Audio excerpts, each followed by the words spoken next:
Goeiedag almal en welkom by hierdie week se AMT weervooruitskatting moontlik gemaak deur Komdi Graanbemarking. Die eerste reën van die somer was heelwat vroeër as ons verwag het, maar met La Nina wat dalk reeds in Januarie en Februarie kan begin verswak, gaan kyk ons wat dit kan beteken vir reënval oor die volgende paar maande, soos die somergraanseisoen nou afskop. Goeiedag. Ja, so die eerste deel van Oktober al aangebreek. Somerseisoen is op hande. As ons 'n bietjie gaan kyk na wat die afgelope week gebeur, het ons nogal redelik reën oor 'n wye gebied gekry. Vrystaat, Noord-Kaap gedeeltes, KwaZulu-Natal, Oos-Kaap, so tussen 10 en 50 mm. Wat baie hoog is, dis bo gemiddeld vir hierdie tyd van die jaar. Op die kaart is daar naby Namibië se grens verkeerde kol, wat wys daar is tussen 2 en 400 mm reën wat aangeteken is, wat verkeerd is, en dis waaroor die rooi kruis behoort dit is. Maar kyk na die patroon, en selfs die gedeeltes wat minder as 10 mm gehad het, oor 'n baie wye gebied. Kyk ons na die voorspellings vir hierdie volgende tyd vir reënval. Hierdie is van 1 tot 7 Oktober. Kan ons sien dat baie minder reën verwag word.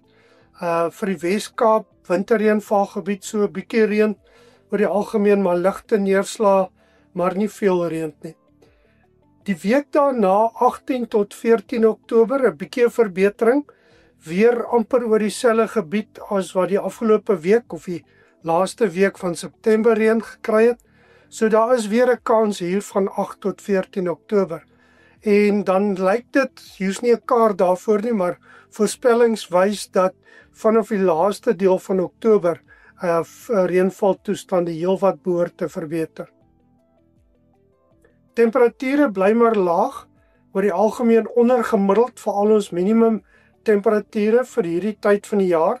Ons het wel kolle noordwaarts waar maksimum temperature baie warm is, en so 1 of 2 dae oor die winterreënvalgebied, maar hierdie is van 21 tot 27 September, groen gedeeltes onder 5 grade, blou gedeeltes onder 0 grade. So ons sien hier in die laaste deel van September nog ryp wat voorgekom het, klein gedeeltes, en dan het ons ook gesien dat daar ligte sneeu voorgekom het, hier rondom 30 September.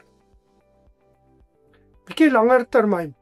Hierdie reën wat ons nou gehad het, wat beteken dit? Want vir 'n plek soos Bloemfontein byvoorbeeld, wat meer as 100 mm in die laaste 2 weke gehad het, was daar in 1987 laas soveel reën wat voorgekom het. En ons wil dit 'n bietjie probeer verbind aan La Nina. So as ons kyk na, hierdie is 'n paneel van 6 kaarte, wat vir ons die verwagte seeoppervlaktemperature se afwykings vanaf die gemiddeld aandui. So die blou gedeelte is koeler, die bruin gedeelte is warmer. En aan die regterkant, as ons bo links begin, Oktober, November, Desember, en aan die regterkant van daardie paneel, Suid-Amerika, en links onder Australië, net om myself te oriënteer, kan ons sien dat blou kleure verwag word onder gemiddelde temperature wat 'n La Nina aandui. Gaan ons na die tweede een van bo af, November, Desember, Januarie, dan kan ons sien dit is omtrent dieselfde intensiteit en gebied.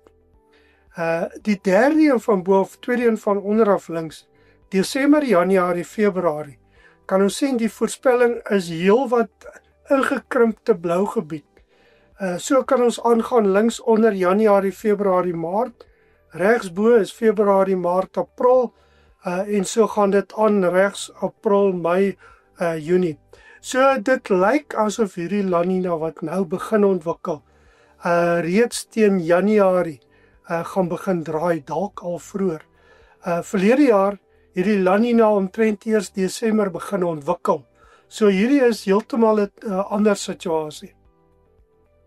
As ons dan kyk na reënvalvoorspellings, en hierdie is die globale voorspelling vir Oktober, November en Desember, en dis die waarskynlikheid om in sekere kategorieë te val van ondernormaal, normaal, bo normaal.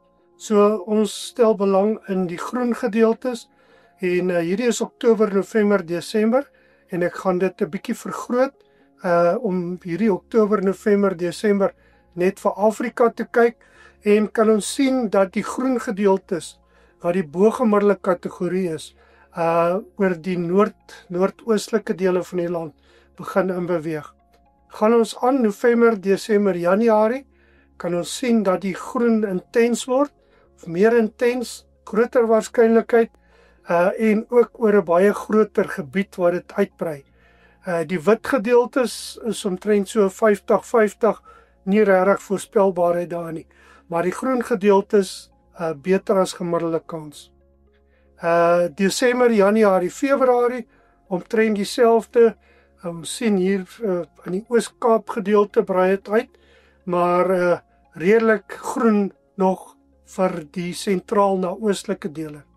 Die groot bekommernis is hierdie ene Januarie, Februarie en Maart. Ons kan sien hoe die groen nou gekrimp het. En onthou hierdie is 'n gemiddeld van 3 maande. So dit, as ons Januarie aftrek omtrent van hierdie en Februarie, Maart, dan lyk dit asof Februarie, Maart se reën heelwat minder gaan wees. Wat nie tipies van 'n La Nina is nie, want gewoonlik La Ninas hou 'n bietjie langer, begin later ontwikkel, maar hou ook langer aan. Maar hierdie ene gaan lyk vir my baie vinnig piek bereik en dit kan dalk 'n droër tweede deel van die seisoen gee. Ons sal nog inligting opdateer, maar dit lyk of daar 'n bietjie verandering nou plaasgevind het. Opsommend, eerste reën van die somer was heelwat vroeër as wat ons verwag het.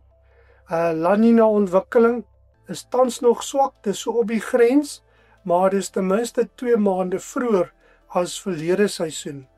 La Nina kan dalk alreeds hier in Januarie begin verswak en reënval gewys, die meeste reën word verwag rondom November tot Januarie en moontlik minder reën vanaf Februarie 26. So ja, dit is ons siening op hierdie stadium. So lekker boer en mooi loop. Baie dankie Johan. Hierdie episode word moontlik gemaak deur Kom die Graanbemarking. Besoek ook gerus AMT se webtuiste by amtrends.co.za, maar ek sit ook al die skakels na sosiale media platforms en WhatsApp groepe in die beskrywing onderaan. So gaan kyk dit gerus uit. Ek is Dr. Johnny van der Merwe en dankie dat jy ingeskakel het.